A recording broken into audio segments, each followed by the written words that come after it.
Uh, yeah, Kevin, you're in Toronto, right? Yes, you are as well, right? Yeah, up in Peterborough right now. And funny enough, Blake, who's on the drop space handle right now, is also from Peterborough. Uh, That's so right. Yeah, that's crazy. Kevin, you're Toronto, like right in Toronto. Yeah, I'm like right near Parkdale, just Oh, off nice. Lansdowne. Very cool. Yeah. We have another member on our team too. Is from Bowmanville. So yeah, I got a few peeps from Ontario yeah, representing. So both. that's awesome. Uh, how did you get started in Web3 and building Purple Penguin? Like, what were you doing before this? So I worked in the music industry for the last decade, hosting concerts and festivals, and then spent a little time in esports, using that event experience to develop conferences and like networking events with a company called the Gaming Society. And then up until recently with COVID, I was working in cannabis, operating a network of cannabis retailers across Canada. So helping independent retailers connect to different point of sale systems and different opportunities that can help them save money because you don't need all the bells and whistles if you're a mom and pop shop, basically. So we were helping all of them kind of realize revenue that they were wasting through paying for all of the top-notch features that you get when you go to your Tokyo Smokes and those kind of stores. So we were helping them do that. And then with COVID, all of the stores basically lost their ability to have staff and expend any money on any, any renovations or any new features or anything. So from there, I was working with a company called the Microdose, sorry, helping Microdose organize online conferences for the psychedelic industry.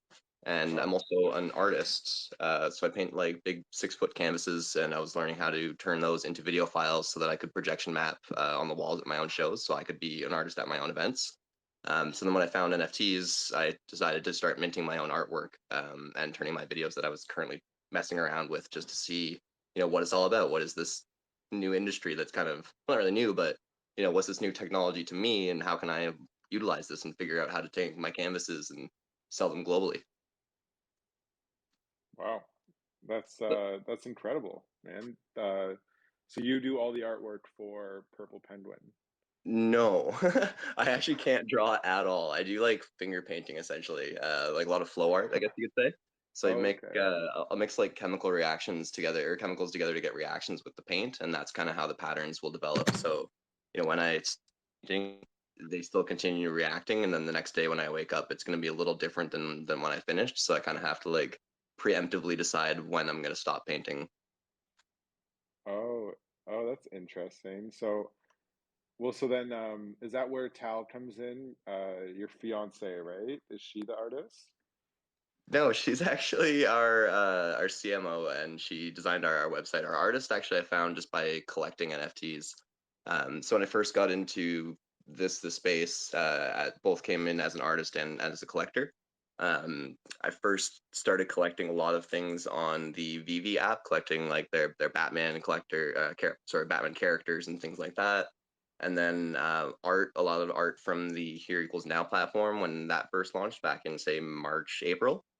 So I was collecting a lot of one art, and I still always randomly just scroll through different artists art or different chains and see what art's out there. And I came across an artist from Indonesia named Bayu. He does like a very comic book illustration style art, and it seemed very appropriate for what we were doing. And I wanted to be able to support somebody from a third world country with this if we could. So when we found Bayu, we realized that this is a great opportunity to, work with somebody that we can introduce to collectors who may not find them otherwise, for one, and support somebody who has the skills and deserves an opportunity to be seen. And I just Very found him cool. scrolling Twitter. Honestly, I was just scrolling through the one day, and it was one of those, post your shill here threads, and his art happened to be the one that was shown on it. I was like, "Whoa, this is awesome!" And so I started looking into him a little more, and it was just pure coincidence. Yeah, That's that's cool, right? Because everyone has their own style, so you just got to find like what resonates with you. That's what's so interesting about this space. Like it feels like there's room for everyone, and it's all about everyone just kind of finding their style and what resonates with them. And I mean, even like you finding your own niche, you know, finding a way to like do environmental things with Purple Penguin and stuff like that. Is that is that how did you kind of take that journey and land on building a project that would, create value for the environment like that? Yeah, so with that, that actually kind of comes from like a family tradition. My dad, before he passed, started a charity toy drive with some of his friends in a hockey league. And my brother-in-law still runs that charity toy drive now, actually. And this year they raised a few $1,000s towards um, toys and donations towards local kids that they donate to like schools for toy drives around Christmas every year. So, I always wanted to do something similar to that where I could give back something youth related. And when I got into NFTs, once I started telling my friends, hey, I'm turning my art into NFTs, naturally, the first attack was, oh, you're destroying the environment. So I started looking into a little more to learn, am I destroying the environment? Is this worth it? Like, what's going on here?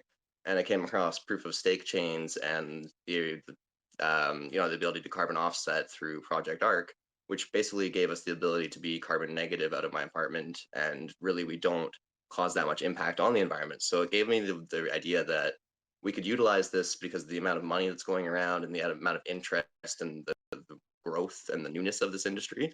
We realized that we could utilize this to tell a story that's important and change the conversation around environmental impact of blockchain to being the potential of environmental impact through blockchain versus the negatives of environmental impact through blockchain. Interesting. So it started out kind of like this is bad for the environment. I should do something about this. You found a way to solve that problem for yourself, but now you're taking it much further. Like maybe now's the time to kind of expand on your mission with Purple Penguin and how far you plan to take it, just from that original moment when you realized you were potentially harming the environment, and find a way not to do so, and kind of how that's developed now and how it will continue to develop your mission moving forward. Yeah, so like you said, it kind of started as just a realization of the environmental conversation that exists within blockchain by being involved in it. And now it's come to fruition of a full platform or an ecosystem where we want to educate about climate change and blockchain at the same time. So we're going to be creating some learn to earn games, and we're developing an animated series and some books that will be climate change or climate action focused. Our idea behind all of this is that usually guilt is the focus around climate action or climate conservation. And we don't think that that's the way that you should go about this. It's kind of something that we also agree with Project Arc as well.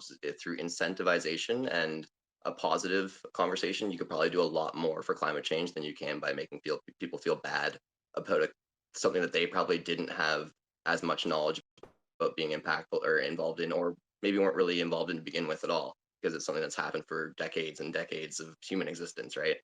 So through incentivizing, making it fun and educational and more of an experience versus a guilt trip, we can probably get a lot more collective change together and people involved and radical ownership behind it. So our mission is to educate about climate change, gamify fundraising through play to earn and learn to earn games, through concert experiences, through community and event experiences with our partners at Elysium Racing, who are in the chat here. They're an electric vehicle racing team that we're working with to spread the message that motorsports isn't going away, but electric vehicle racing is just as exciting. And with Elysium behind the track in games and on the track, it's really a really unique way to bring sports into the metaverse and into virtual environments and connect to the youth who are going to be the future of this space. And then in the end, our overall goal is to eventually become a blockchain gaming launchpad for impact. So there will be a lot of Web3 projects that want to have an environmental impact attached to them. And through our network with the Luke Hoffman Institute and Project Arc and our different environmental impact partners and gaming industry contacts, we can help them create experiences and create engagement opportunities for their communities that also benefit the environment as well. Wow, that's incredible. So you've come a long way from the original inception, it sounds like, and there's lots going on here. I kind of want to break down like the infrastructure of it all. So it sounds like your approach to environmental is education and incentivizing learning more about the environment. I assume the whole idea is you teach people about the environment and they find ways to be more environmentally friendly. themselves. So how does Pebble come into this? Is this a way that you incentivize people to continue learning about the environment and spreading the word? Or are some of the financial models that you've built here directly donating to things like environmental charities and environmental causes? How exactly does that all break down? It's a mix of both. We kind of refer to it as like an ecosystem because the tokens, the games, the education, and the NFTs, they all work cohesively. So Pebble was our first foray into the space. We originally launched a currency as a way to raise funding, but then, being involved in esports and gaming and music industry, I realized that we could pull from our network that I've built over the last decade and utilize this network to make it more than just a currency. So we have a wallet that's dedicated for donations through Pebble. It's a way that our community can get involved and help raise funds for different causes. Our first partnership that we donate towards is the Saving Penguins organization, and they make artificial penguin nests for baby penguins. So that's one aspect of Pebble, and it's also a way that we can gift community members for getting involved. So by community members, sharing and retweeting and just being a voice for Purple Penguin by holding our token and showing that we have holders who believe in us, we're able to give them rewards like whitelists and airdrops and different prizes. So it's a way for us to engage and communicate with our community essentially. Um, and then beyond that, we have our NFTs that we'll be releasing coming up later in Q1 this year. So the NFTs, those will be part of a project called the Greenverse, which I'll get into a little bit later. And that's actually going to have a real world use case where we're going to be able to keep natural resources in the earth through the NFTs through fractionalization of ownership of land. So we're not just donating with our project, we're actually finding ways to attach real world utility to the NFTs. So it's not just donating or offsetting carbon, we're actually creating new innovations with Project Arc and different companies that we work with to find new avenues to utilize this technology beyond just financial innovation. Wow. Yeah, that is an ecosystem. I think is a fair way to describe it. That's really interesting. Super cool. Yeah. Actually, I think we skipped this, but just out of curiosity, where does the name Purple Penguin come from? You're talking about like affiliations now with penguin charities, of course, but just out of curiosity, yeah, where did that come from? So that's actually where Chantel's first intro to the brand came in. We were trying to think of a different company, like a different animal that hasn't been developed yet. We launched this project back in May, so at the time it was just after the Bored Apes had come out. We decided we wanted to be an environmental impact company, so we were trying to think of what animal hasn't been done yet. There was the apes, there was the cats, there was goats, there was all sorts of different stuff, but penguins hadn't come out yet. Pudgy Penguins wasn't out yet. It just came out a little bit after we had launched. Um, so we came up with Purple Penguin because that was actually Chantel's old Wi-Fi name when she was in university about a decade ago, back in 2009, I think it was. So that was her Wi-Fi name for her apartment then. And then we just thought it had a great ring to it. The alliteration of it, it was a fun name. She noticed that some of her neighbors also started doing like different animals with colors as well in the neighborhood. So we knew that it was something that could be like a community thing that could grow Catchy, beyond just one yeah. animal. It's kind of catchy, right? Mm-hmm. So it's actually kind of cool that it's her old Wi-Fi name is where this came from. That is interesting. That's cool. So it's who she never would have guessed. I would bet that a Wi-Fi name would become so much more. Um, cool. So yeah, you've talked about your partnership with Elysium Racing, of course. I think we were doing a little bit of research, and your driver was able to finish sixth in the Rotax Max Challenge Grand Finals. Um, what was that like? It was their first ever Metaverse Motorsport event, I think. Can you tell us a little bit more about that event and kind of what that whole experience was like? Yeah, to our knowledge, it was the first motorsport metaverse event that we've heard of. There are some motorsports companies that are getting involved in the space, like McLaren with Tezos. Mercedes has a drop coming up, so there are a lot of companies getting involved. But I think this was the first live streamed event to our knowledge. It was really awesome, honestly. It was special for us. It was special for the Spietzas. We talked to them recently, and Ellis's father said that it was really unique for him, or cool for him to be able to be on the track, talking with Ellis, watching the Metaverse event on his cell phone at the same time. Having our Metaverse with the Nemesis being a cell phone, a mobile and web browser Metaverse, you can kind of be anywhere in the world while you're in the space. So he was actually on the track watching his son on the track also through his phone in a virtual world, which is really neat. I watched the race from my bed because it was 3 in the morning here when we were streaming it. So I woke up at 2 in the morning to make sure we were good to go for the stream. Watched it under the blankets in my bed to make sure Chantel didn't wake up while I was watching it in silence. It was really cool, honestly. It was a really unique experience. We do our bi-weekly concerts, but watching the race was really cool because it was so different from what I'm used to being in the music industry and gaming, you know? That is cool. And maybe Elysium can speak to this next question. I don't know how much experience you have in like the IRL motorsports world, but how does it compare, do you think, to like being at a real life motorsport event, one in the metaverse? Is it comparable, or is it this whole new thing? I think, well, I mean, motorsport events in the metaverse and showing them like that is a brand new concept for everyone. But I think it's definitely going to sort of change the way, instead of just pulling up a normal live stream on your phone, to be able to be in a room full of people in sort of a more community oriented thing. I think for the viewing of not just motorsport, but sports in general, I think it's really going to change the way things are done. That is cool. So when's the next one of these events happening? And are you guys sponsoring it, or just racing in it?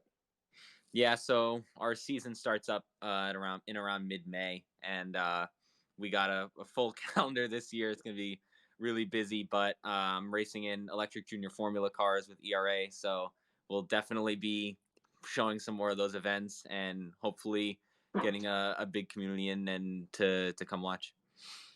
Yeah, and we'll be doing some games during the events as well, so you can be engaged and play games. And we're going to be releasing some NFTs with Elysium that are kind of co-branded. So you'll be able to see get some cool racing based NFTs that kind of continue to tell that story and that relationship.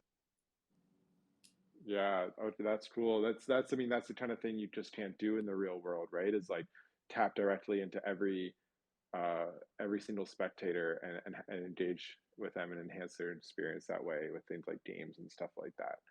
Um, in like a one-on-one kind of way. So that's really interesting. Um, Yeah, and we also uh, we have a partnership with a company called Mana Games, which is a peer-to-peer esports challenge kind of platform. So Ellis and a couple of the racers at Elysium also race like sim cars and racing games. So, and we plan on developing our own racing game, which we're kind of in discussion with some people about, both some gaming studios and some motorsports brands. But what we plan on doing with that is having some challenges where you can actually race Ellis in the games and earn Pebble and our NFTs as a prize for beating Ellis on the track in a game. So you can, you can watch him race in the metaverse in a track or in a tournament, sorry, but then you can also play against him in a tournament in our games or in games that you already play because he races on the same courses that you already see in racing games that you play. oh, okay. That when is that launching? So Mana Games will be rolling out their launch. I think end of February, beginning of March. They had a delay with launching their platform, but essentially what they are is a Steam style launch pad for games and blockchain games where you can do peer-to-peer challenges as well. So you can challenge for different currencies, and you can play blockchain and non-blockchain based games. So you could play, say, like Forza and challenge each other for our Pebble token and race against Ellis in that, or different things like that that we're working on. Wow. So blockchain really is kind of integrating with gaming on like a whole other level. Because that was my next question, was how do you compare blockchain games, blockchain native games, to a game like Forza, for example? Like, and do you think it's a barrier of entry at the moment, or a point of friction for mainstream adoption? And at what point, what do you think happens when we do catch up to the quality? Uh, where do you see that going when it's like the difference between playing Forza and this metaverse motorsport game? it's just completely, you can't distinguish it. I do think that's where we're heading, honestly. Everybody that I know in the esports or gaming industry, like all the developers, every uh, C-suite staff that I've ever connected with while working in the industry, they're all focused on this and developing something in this, in whether it's in the background or just like you see who they're tweeting or who they're following on LinkedIn and who they're talking to, and it's all blockchain Web3 based stuff recently. There's tons of AAA studios getting involved, whether they're announcing it or not yet. I see different staff members getting hired for different stuff. That like, for example, our partners at Wonder Gaming, they're a bunch of guys I know from esports, right? Their marketplace is pretty unknown, but their head of athlete engagement is Fred Van Fleet from the Toronto Raptors. They have the largest gaming network on social media with over 1 billion views a month. They're going to be a huge marketplace as they roll out, but nobody knows about them yet because they're gaming. They're not NFTs and crypto native, right? So there's a lot coming from that world that I think is going to be really mind blowing for people. Like, you know, Samsung introducing NVIDIA Omniverse metaverse technology to their TVs and the ability to set up NFTs in their TVs. Why are they doing that unless there's a big play for gaming coming through NFT technology? Interesting. Yeah. But that's yeah, that's a lot of momentum. So what do you see being a bigger value add to gaming that like NFTs and blockchain brings in? Do you see it being the idea of playing to earn, or the idea of like of digital ownership, where it's like, would it matter more to people that they can earn a certain token while playing Fortnite, or that they can verifiably own their skin, basically? I think it depends on the game you're developing. So, like, we have a couple different styles that we're doing. We're going to be doing a learn to earn game, which is kind of like a course, and then at the end you'll earn the currency as a reward for completing the courses. And I don't think the ownership is really going to be as interesting in that style of gaming, right? Casual games, for example, like Candy Crush and that sort of stuff. Again, I don't think the NFT ownership is really going to be where the interest comes in, but it will be part of the assets in the development of the game and the ability to earn the currency. Now, when it comes to RPG games and games where you develop your own, build your own assets, creator-based games, that I think is where ownership and unique development of the contracts, where things can evolve over time through smart like smart contract integrations, or give you access to different dungeons that you can't get into without owning a certain asset and stuff like that. Those are things that I think are really going to be coming into play with asset ownership being of interest. But I think it's very specific as to what types of games that are going to have value in that. Like a racing game where you can customize your vehicle, ownership is going to be huge. It's going to be more about ownership of the vehicle and what vehicle you own than what currency you own. But a mobile game where you just grind while you're on the bus for 20 minutes, it doesn't matter what you own, it's what you earn. Okay, yeah, that makes a lot of sense, actually. That's very insightful. So we actually plan on capitalizing on all three of these different industries to raise funding. So we have our learn to earn games with our course that we want to do. We have some ideas for casual mobile games that can kind of raise funds while people just play and have fun. They can pick it up, play a game, slightly educational. They put it down when they get to their destination. And on the back end, through the tokenomics, we've raised some funds for climate change. And then we also plan on developing some, studio standalone RPG adventure games that are much more in depth and 3D graphics and stuff like that. Oh, so you're very involved in all this. You were ready for that question. You're already looking at consumer behavior, what the user wants, and then thinking ahead of like, how can we build different game models that suit these different needs and serve our mission of helping the environment, basically. Yeah, we want to hit every demographic possible with this project. We realize that, kids are going to be the future of this, so we want to educate them about the environment they live in. My nephew was a big influence on this because after working in the music industry for so long, naturally, I asked him at 12 years old, what kind of music do you listen to? And he told me he mostly watches streamers like Shroud and stuff like that. So having worked in esports in that industry, I was like, okay, well, that's how I connect with my nephews through gaming. That's how I'm going to connect to his demographic. So I know that there's kids and kids love gaming, and that's how we'll reach them. But I also know that people spending the money on these NFTs and stuff, it's a bit of an older demographic. They're interested in a different thing than the kids are. And then, everybody has their different lives and different interests, right? So we have to reach everybody where they're interested. even metaverses, like being metaverse agnostic and chain agnostic, having 4 or 5 metaverse worlds to have different events in, you're more likely to make an impact than you are just focusing on, say, Sandbox or just Decentraland or whatever it may be. Or with us, we just had Nemesis. We could only reach so many people. But by maximizing our reach in every angle, then we can really make the most impact. I mean, that's audacious, but if once you pull it off, then you're right. It'll be a boom. So that's really cool, man. Not to totally just like pivot, change subjects here. Really appreciate the insight and the knowledge into NFT gaming and the exciting stuff you guys are up to. But just kind of want to like refocus on Purple Penguin and the now, I guess. What does 2022 look like for you guys? It's January 25th.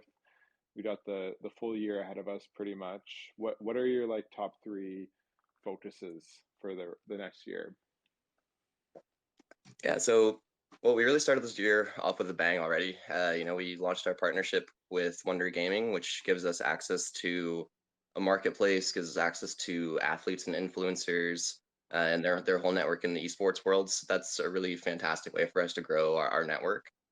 Um, we we also partnered with Exquisite Workers. So they are a team that created a project called Digital Art for Climate Change, and they also have their Exquisite Workers project, where they work with over 500 artists from around the world. They also work with the UN, and that covers artists from about 50 different countries. So they're going to start curating our Metaverse Gallery, which will quarterly will show different artists from around the world, different illustrations and different artwork, so that we can help support artists from the industry. Specifically with Exquisite Workers, they have over 300 female artists in their network, and a lot of the artists are actually from third world countries. So it gives us a place to showcase art and give artists the opportunity to be seen where they may not be seen otherwise through our metaverse concerts and our games and different things. And then recently, I might be saying a little too much, but we also have now partnered with a studio that focuses on animation and gaming. So they're going to develop the animated series and books with us, as well as the Learn to Earn games. So that's a very recent development, but we're really excited to be working with this 3D animation studio. They already have an educational platform with actors and like a subscription platform. They're developing a metaverse and now exploring NFTs, but they had already existed previous to being in the NFT space. So we're really excited to be working with them and being able to explore the different contacts they have and see what we can do to really develop this, the non NFT crypto side of the brand, because storytelling is really a big thing that we're about here. And I think storytelling is how we can connect to the different communities. So those are some really exciting things that I think are coming up for us is, the launch of our Vagrant Penguins Wonder, the art gallery upgrades, and then of course, developing the animations and building out that side of our brand.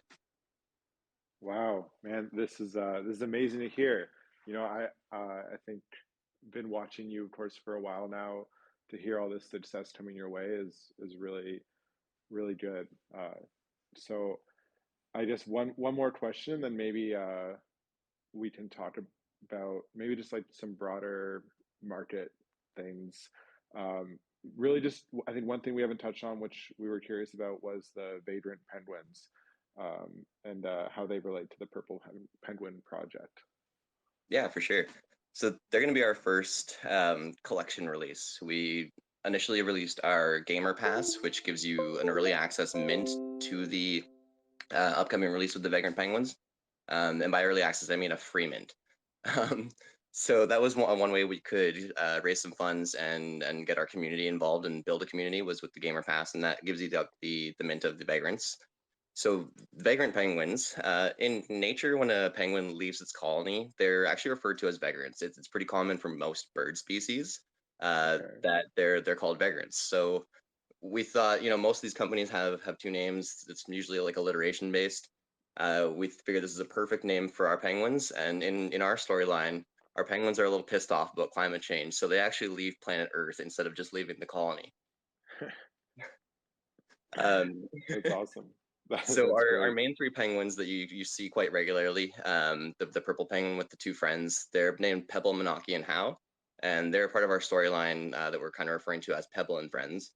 So they go on a Okay. climate change adventure to learn about other animals that are also endangered and living a similar life, facing the same kind of challenges and issues they face. And along the way, they meet the vagrants who have left the colony, and they're planning on leaving Earth to go to an ice planet they found called Antarctica, with art capitalized because we have our art space or art galleries in our metaverses. And then this is kind of a little bit of a poke of fun at SpaceX and the colonization of Mars, because instead of doing something about climate change, the penguins are leaving Earth to a new planet where they're going to have to learn about sustainability and permaculture and all these things. And that's where we bring in a little bit of the Lord of the Flies storyline, because there's going to be new battles for Emperor Penguin as the penguins have disputes. Oh, okay. This is sounding like a rich. Sounds like you've been developing this all for a while. If I had to guess, it has something to do as well with the animation studio and storytelling you've been just mentioning a bit before. Um, Yeah, the that's idea here is we have a couple different stories, right? We have our Pebble and Friends, which is like kid friendly, and then we have our Vagrant Penguins, which is like our Teenage Mutant Ninja Turtles, a little bit more badass, a little more adolescent in nature. Um, and the penguins, the Vagrant Penguins characters, the utility behind those is that they're going to be part of the Greenverse, which is the thing that Project Arc is developing, where we're actually going to be working with Greenland to keep 16 million barrels of oil in the earth by fractionalizing 800,000 square kilometers of land.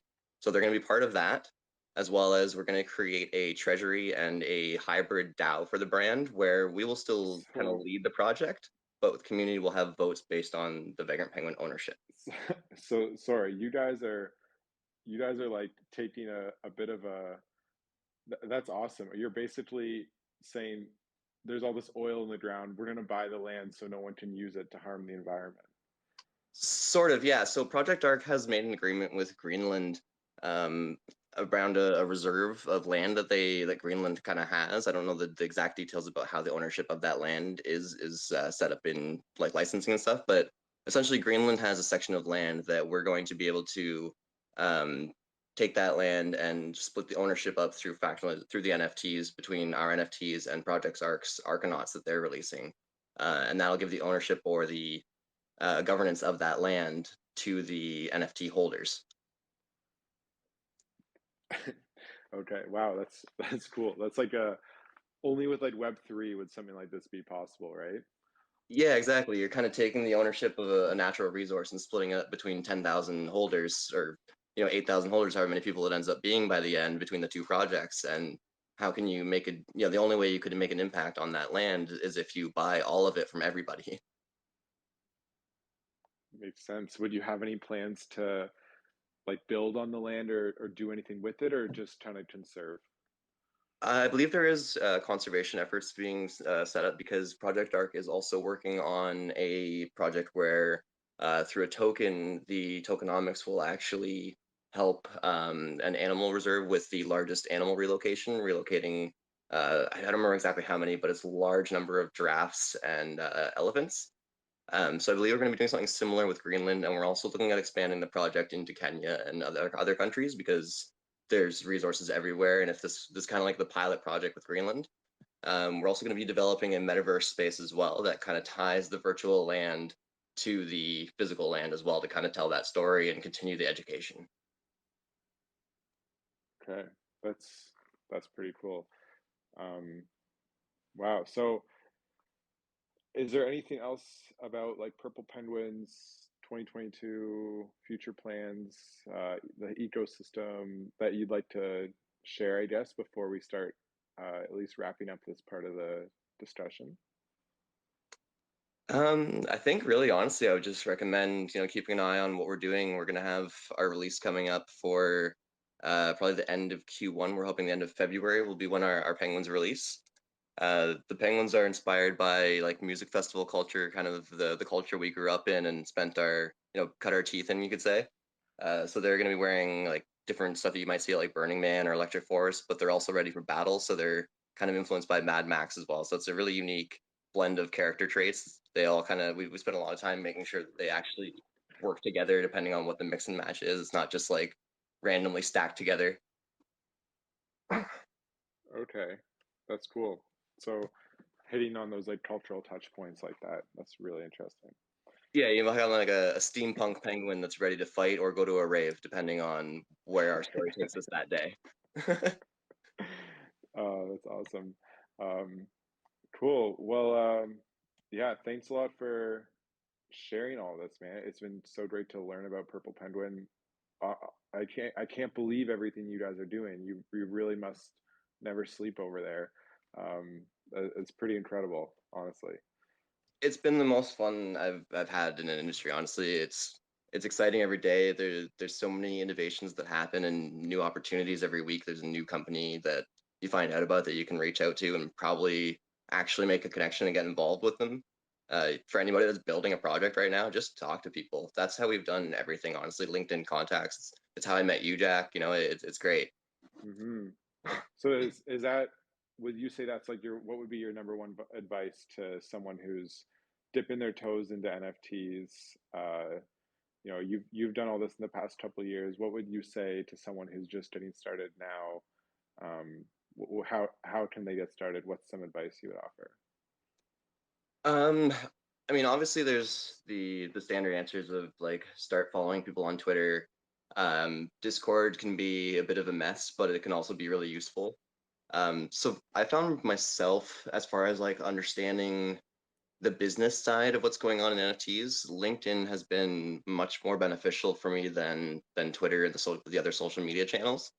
Um, Also, like for myself, really to understand it was purchasing my first NFT. It doesn't have to be anything expensive. It doesn't have to be getting your MetaMask set up, getting Ethereum, stuff like that. Like I'm not a fan of basketball, but my first NFT was Top Shot. And then from that, I moved into VV where I started collecting comic book stuff, which I'm a little more into. And then from there, I started getting into the Ethereum PFP projects and stuff like that. But you know, it Hmm. was a natural process that was slow. You don't need to just like go all in right away. Like take your time. It's a lot to learn. It will be overwhelming. And especially with all the FUD, it's hard to get fully bought in right away. Do you feel like buying your first NFT is sort of like a necessary step, like almost a psychological thing where you start to almost like become indoctrinated into the space that way? Because you're a stakeholder all of a sudden in Web3 the second you own one, right?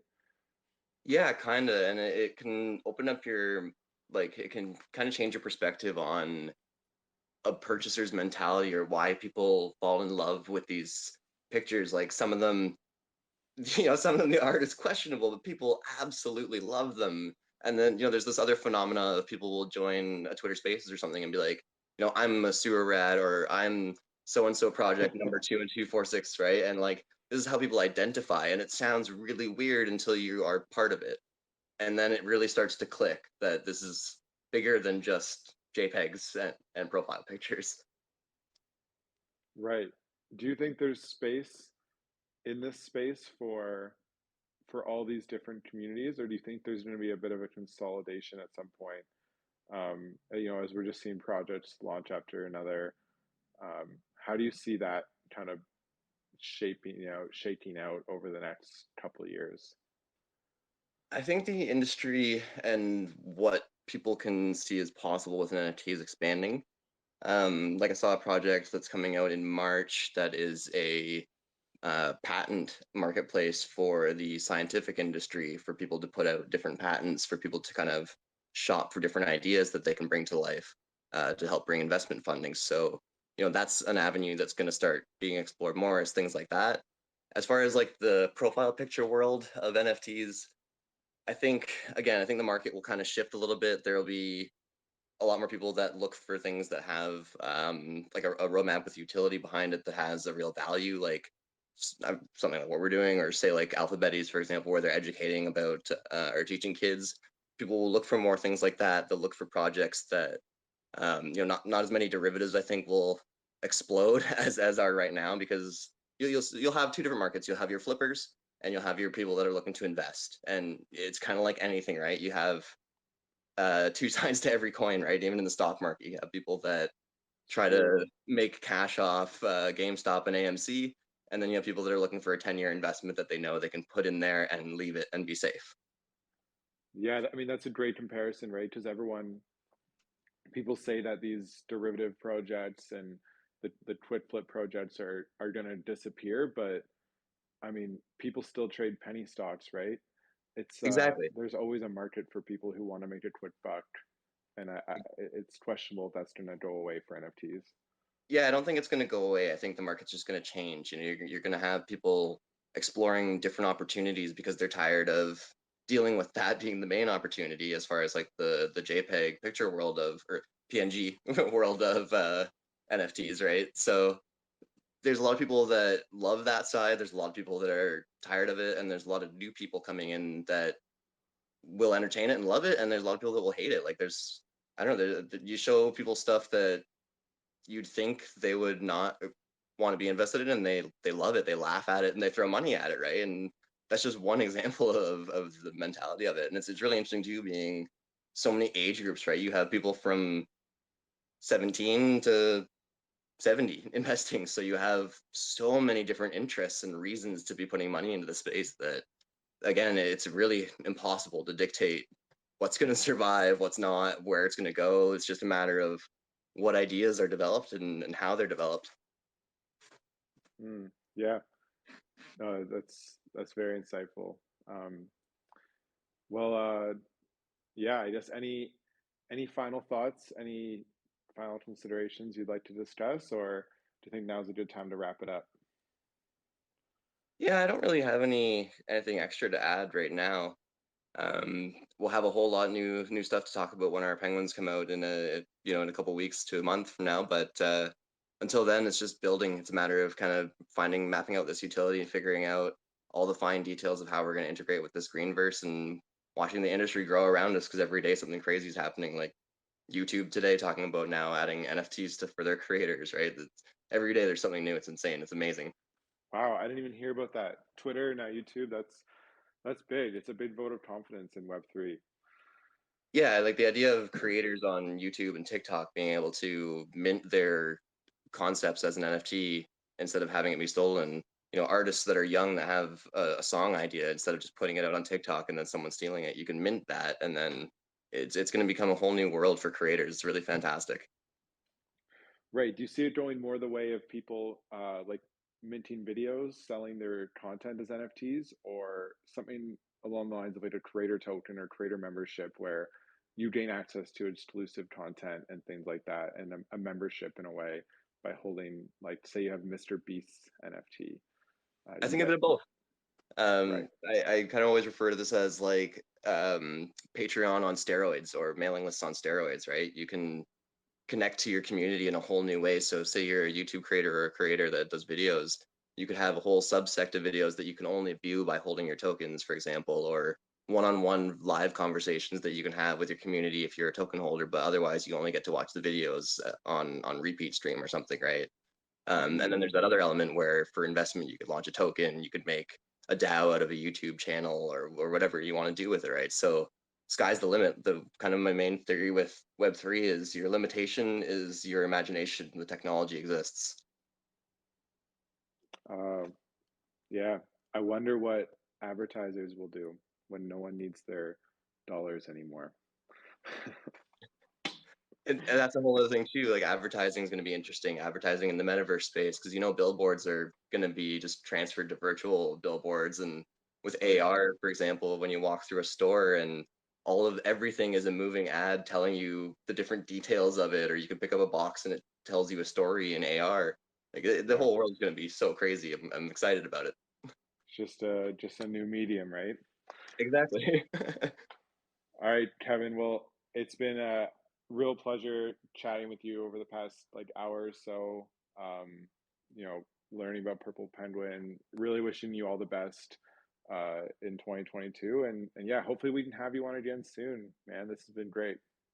Yeah, I really appreciate you guys bringing me out. I'd love to come out again, and yeah, I'd love to bring out John and the guys from Project Arc and have them chat about how they've helped us with the carbon offsets and what their ideas are with their brand and any of our other partners.